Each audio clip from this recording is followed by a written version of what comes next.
Olá, Geise. Olá, Rodrigo. Hoje vamos falar sobre um tema atual e que tem repercussão em toda a mídia, devido às rebeliões que ocorreram nos presídios de todo o país. Exatamente. Vamos falar sobre os estabelecimentos penais.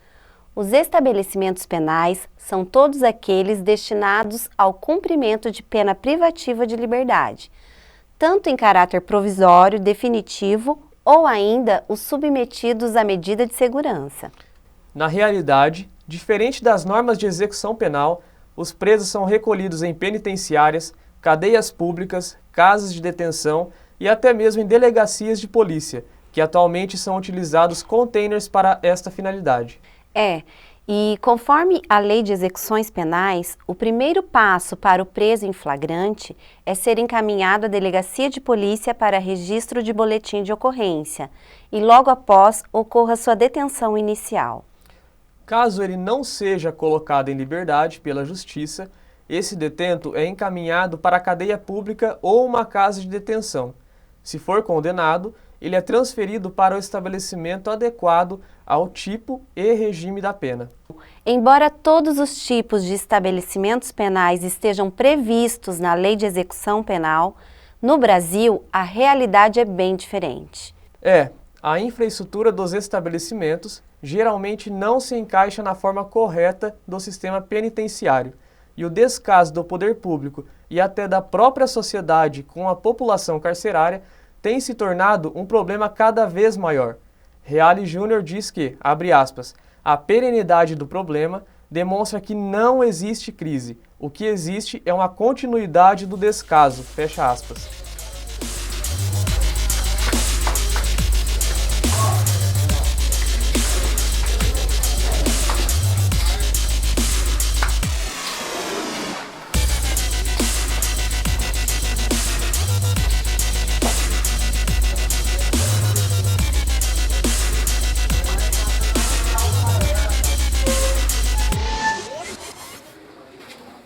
Hoje nós temos aqui anexo ao prédio da Delegacia de Polícia, nós temos a cadeia pública e inicialmente a cadeia foi construída para abrigar 8 detentos e hoje estamos com 41 presos.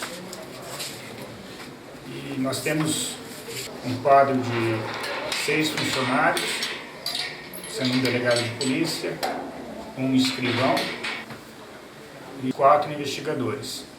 Além do município de Alto Paraná, nós também respondemos pelos municípios de São João do Caiuá e Santo Antônio do Caiuá. Enquanto juíza da Vara de Execução Penal, eu posso afirmar que as nossas frustrações são muito grandes.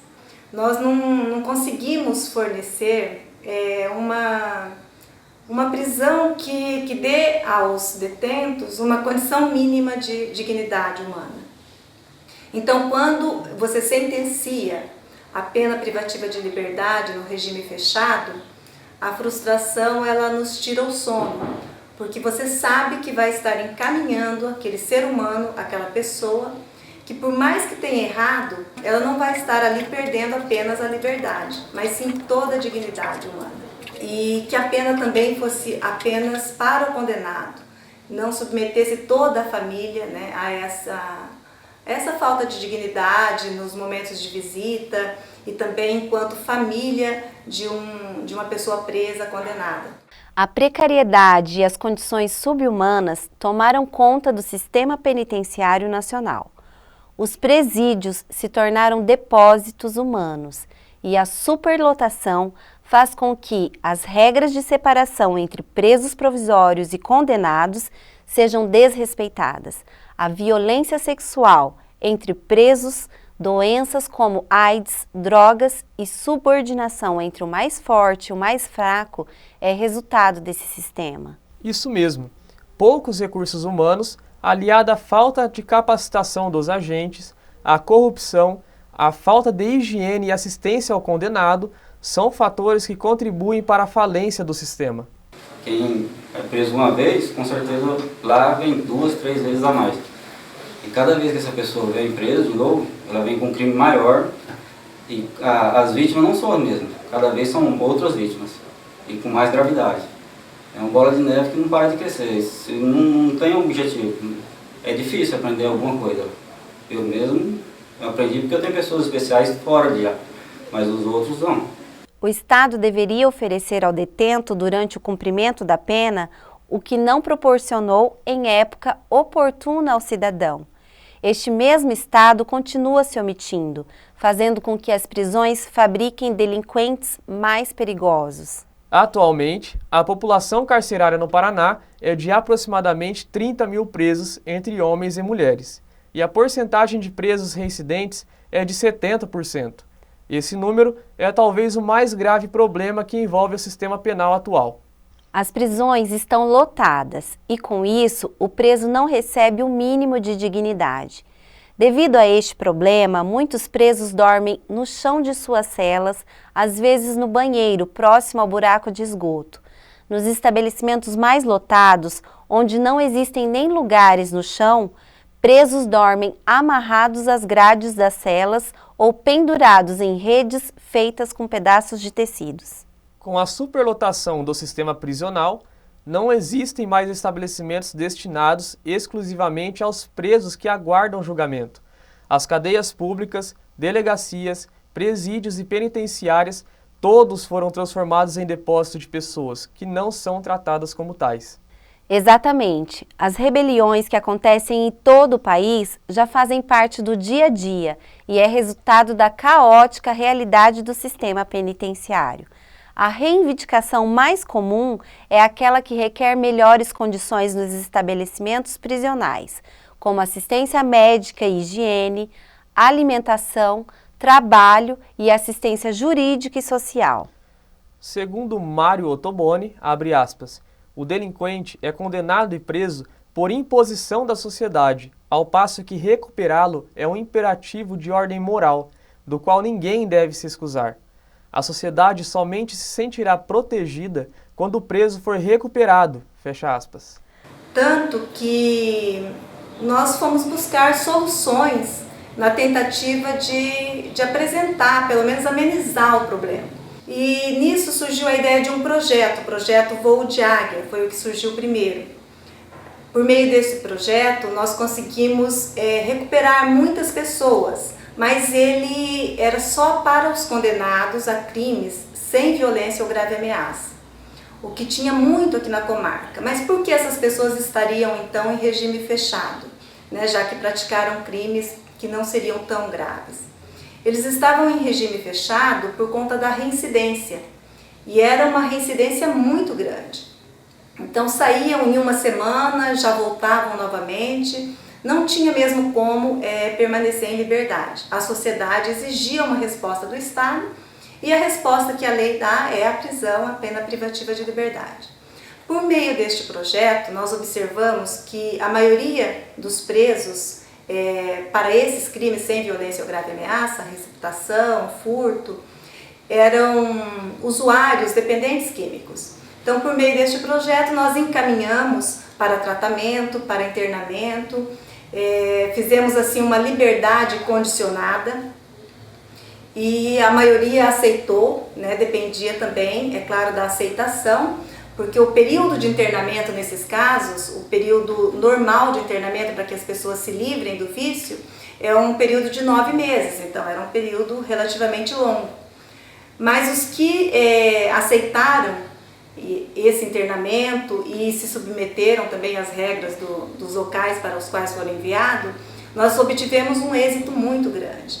Então a comarca de Alto Paraná hoje está assim, praticamente livre dessa reincidência nos delitos de furto e de receptação, porque as pessoas foram, né, o projeto teve sucesso, voltaram já recuperadas para sua família e tem o acompanhamento da equipe técnica do município. Foi implantada essa equipe técnica para acompanhamento dessas famílias, dos recuperandos que foram para internamento. E isso foi um sucesso, assim, com mais de 90% de êxito. É claro que teve os que não se adaptaram ao tratamento e voltaram para a cadeia, mas foi uma minoria. Uma minoria mesmo, de 24 pessoas que foram internadas, apenas 2 voltaram. Então, foi um sucesso esse projeto. E nós estamos dando andamento agora, estendendo esse projeto também para a área da infância e juventude, principalmente quando for oferecida a remissão, como forma de exclusão do processo. E voltando ao assunto da situação ali da nossa cadeia pública, continuou o problema, né? Porque nós temos outras situações de presos com crimes mais graves que não poderíamos, né? A lei nem permite que se dê assim, essa possibilidade de internamento.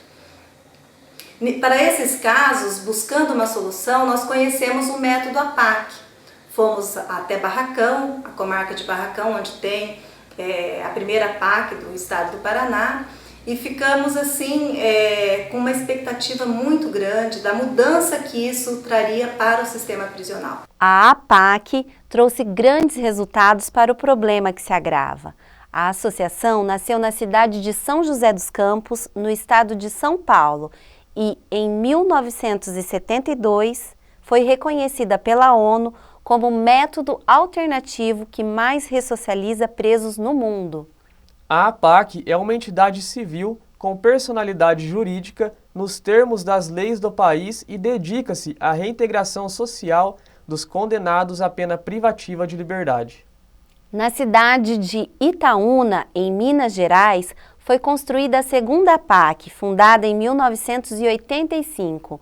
Serve de modelo para todas as APACs em processo de construção. Aqui no estado do Paraná, foi instalada a primeira APAC no dia 7 de novembro de 2012, na cidade de Barracão, com índices altíssimos de ressocialização. Também tem servido de modelo para todo o estado e hoje a instituição encontra-se espalhada em todo o país e até fora dele, como na Argentina, Texas, Nova Zelândia, Escócia, entre outros.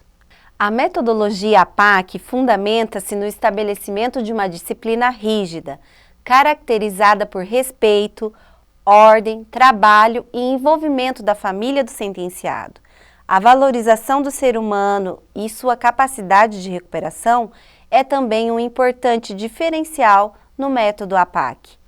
Sem falar que a principal diferença entre a APAC e o sistema prisional comum é que na APAC os próprios presos são corresponsáveis pela sua recuperação e têm assistência espiritual, médica, psicológica e jurídica prestada pela comunidade.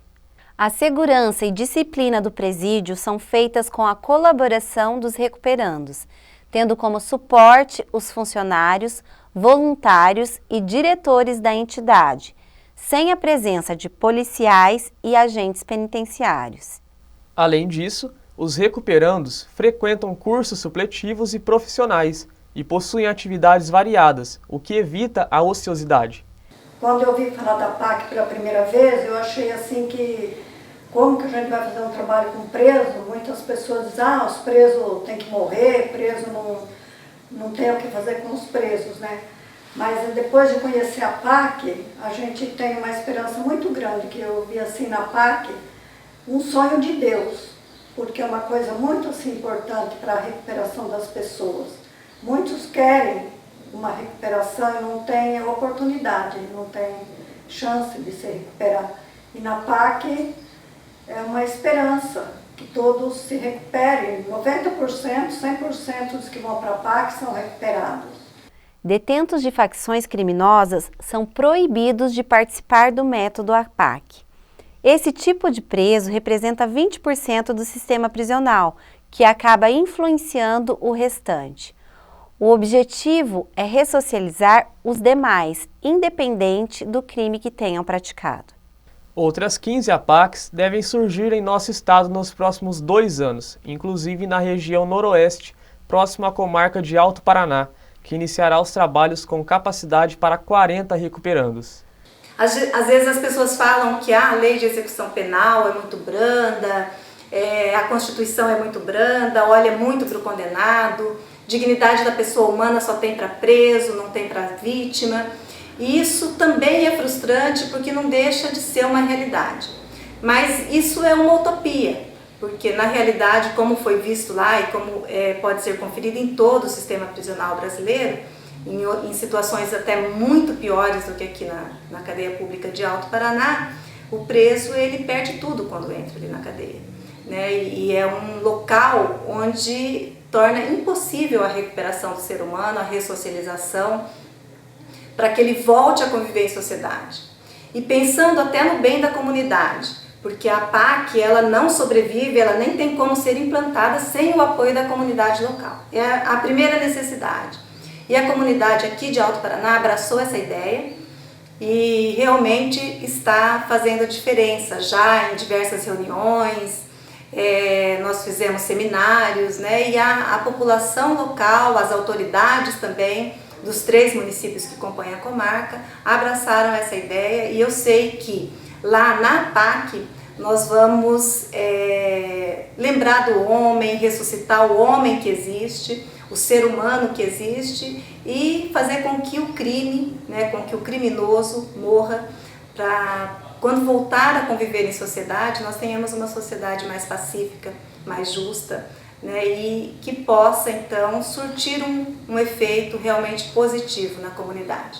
E eu espero que a próxima vez que vocês retornarem aqui, já esteja totalmente implantado e vocês vão poder mostrar a diferença que é. Aqui em Alto Paraná só falta a assinatura do convênio pelo Estado do Paraná, todos os documentos já foram enviados e nós estamos assim insistentemente entrando em contato com o governo do Estado do Paraná, solicitando, né, que seja firmado esse convênio, porque nós estamos com muita vontade de trabalhar e de ver essa mudança acontecendo aqui na nossa cidade. Muito obrigada.